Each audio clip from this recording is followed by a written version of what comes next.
Selamat datang di naungan pohon kehidupan. Hari ini kita akan duduk di bawah pohon dan membicarakan tentang sebuah perasaan yang seringkali kalian hindari. Perasaan yang dianggap sebagai musuh terburuk.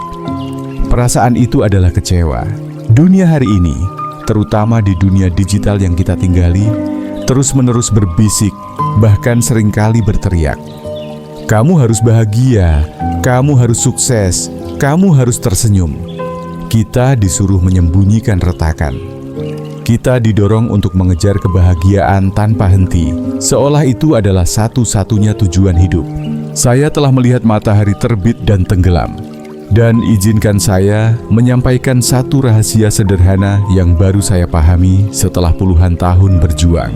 Mengejar kebahagiaan 24 jam sehari adalah resep tercepat menuju kelelahan jiwa, kecewa, kegagalan, sedih. Ini bukanlah cacat. Ini adalah tinta alami kehidupan yang mewarnai daun-daun kita. Sama seperti daun merah di foto profil kita, keindahan yang paling dalam seringkali datang bukan dari pertumbuhan yang berwarna hijau, melainkan dari penerimaan siklus perubahan yang seringkali berwarna merah. Hari ini, kita akan belajar seni menikmati kecewa. Bukan menikmatinya seperti kesenangan, melainkan menikmatinya sebagai guru terbaik yang pernah kamu temukan. Karena tanpa kecewa, pertumbuhanmu akan rapuh, tidak akan berakar kuat, dan tidak akan bertahan lama. Mari kita mulai, tarik napas dalam-dalam. Mari kita izinkan perasaan ini duduk bersama kita. Ingatkah kamu saat menanam sebatang pohon? Jika akarnya selalu dimanjakan dengan air dangkal dan tanah yang terlalu subur, akankah ia tahan saat musim kemarau panjang tiba? Tentu tidak. Kecewa adalah musim kemarau dalam hidupmu. Ia memaksa akarmu untuk menembus lebih dalam. Ia mengajarkanmu bahwa sumber air yang paling berharga seringkali tersembunyi jauh di bawah permukaan. Ada sebuah kisah yang selalu saya ingat. Dulu, saat muda, saya sangat kecewa karena gagal mendapatkan pekerjaan impian di sebuah perusahaan besar. Saya marah, saya sedih, saya merasa tidak berguna. Tapi penolakan itu, rasa kecewa yang mendalam itu, adalah yang mendorong saya memulai bisnis kecil saya sendiri.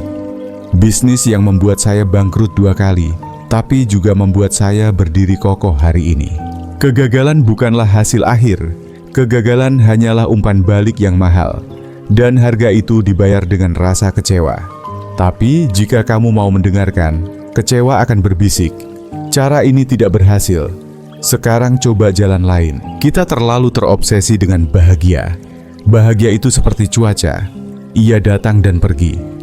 Hari ini cerah, besok hujan. Tapi kualitas hidup sejati itu seperti iklim. Ia stabil dan lebih abadi. Saudaraku, kualitas hidup itu didasarkan pada penerimaan. Menerima bahwa dalam hidup yang indah ini akan ada bagian yang gelap. Pohon tidak bisa menghasilkan oksigen tanpa menyerap karbon dioksida. Kamu tidak bisa tumbuh tanpa menyerap rasa kecewa. Jadi, berhentilah memaksa diri untuk selalu cerah. Izinkan dirimu mendung. Izinkan dirimu kecewa.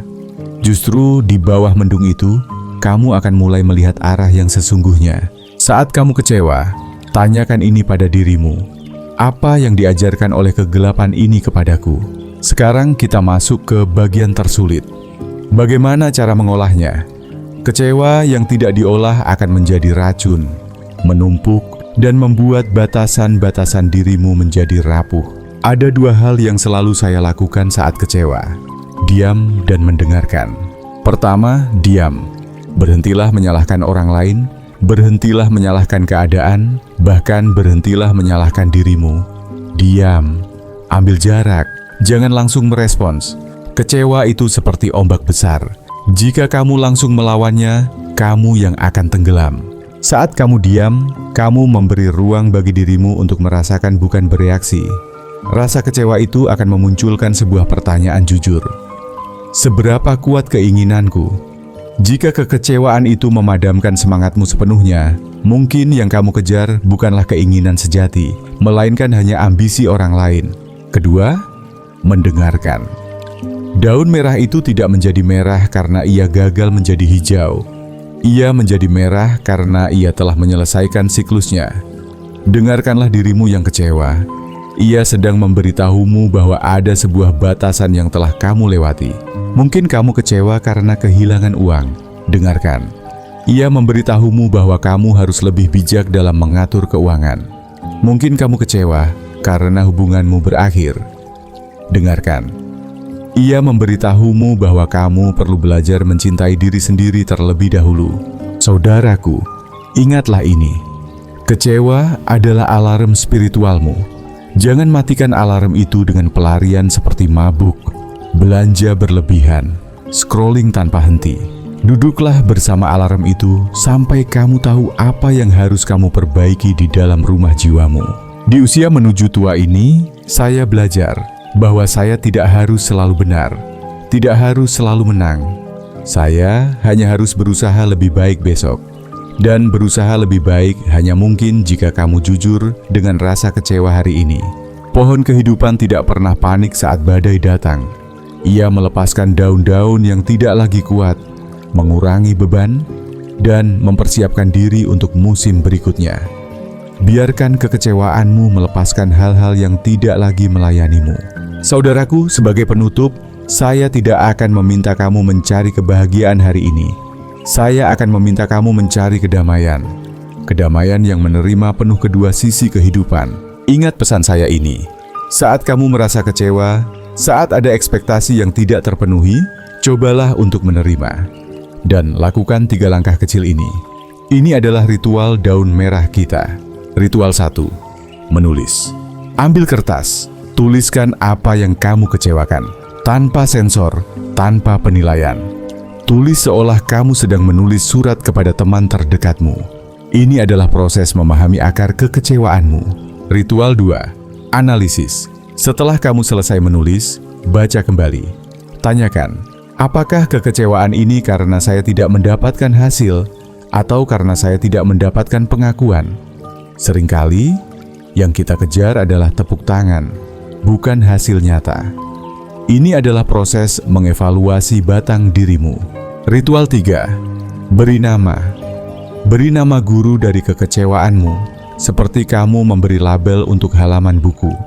Mungkin guru kegigihan, atau guru batasan diri, atau guru keberanian untuk berkata tidak. Ini adalah proses mewarnai daunmu.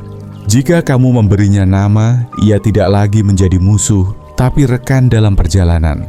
Ingatlah, pohon tidak akan pernah tinggi jika ia tidak pernah merasakan terpaan angin kencang. Pohon yang kuat adalah pohon yang tahu bagaimana melentur, tahu bagaimana melepaskan. Hidup bukan tentang selalu bersinar. Hidup adalah tentang ketahanan dan kemampuan untuk pulih setiap kali kamu jatuh. Dan proses pemulihan itu dimulai saat kamu berani memeluk rasa kecewa. Sampai kita bertemu di naungan pohon kehidupan berikutnya, jaga baik-baik akarmu. Izinkan daunmu berubah. Dan biarkan pohon kehidupan di dalam dirimu tumbuh kokoh. Tidak hanya karena matahari, tapi juga karena badai.